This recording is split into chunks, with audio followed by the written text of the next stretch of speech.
এই যে ছেলে, তুমি কি আমাকে একটু নুডলস খাওয়াতে পারবে? আমি 2 দিন ধরে কিছুই খাইনি।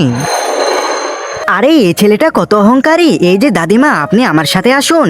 আরে মেয়ে, তুমি তো অনেক ভালো। এই যে ছেলে, তুমি এত নির্লজ্জ কেন? আরে বাদ দাও, এসব তো আমার সাথে প্রতিদিনই হয়। আর এমনিতেও আমার বেটা আমাকে ঘর থেকে বের করে দিয়েছে। আরে দাদিমা, আপনি মন খারাপ করেন না, আপনি খাবার খান, আমি একটু পরে আসছি। এরপরে বন্ধুরা, আমি যখন ওয়াশরুম থেকে আসি। আরে আরে, কেউ আমাকে বাঁচাও, এই ছেলেটা আমার ব্যাগ নিয়ে নিচ্ছে। এই ছেলে, তোমার কি একটুকু লজ্জা নেই? তুমি দাদিমাকে জ্বালাচ্ছ কেন? আরে তুমি কি সত্যি দেখতে চাও? তাহলে এই দেখো, তোমার দাদিমা একটা চোর। এই মহিলাটি সবার মোবাইল চুরি করে তোমারও চুরি করতে যাচ্ছিল। এজন্যই তো আমি বোতল ছুঁড়ে মেরেছিলাম। আরে এটা তো আমার মোবাইল। আরে দাদিমা, আপনার লজ্জা লাগে না এই বয়সে মোবাইল চুরি করেন?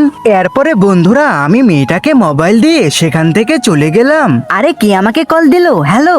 এই যে আমি সেই ছেলেটা, তুমি আমাকে এত বকা দিয়েছো, ক্ষতিপূরণ হিসেবে তোমাকে আমার গার্লফ্রেন্ড হতে হবে।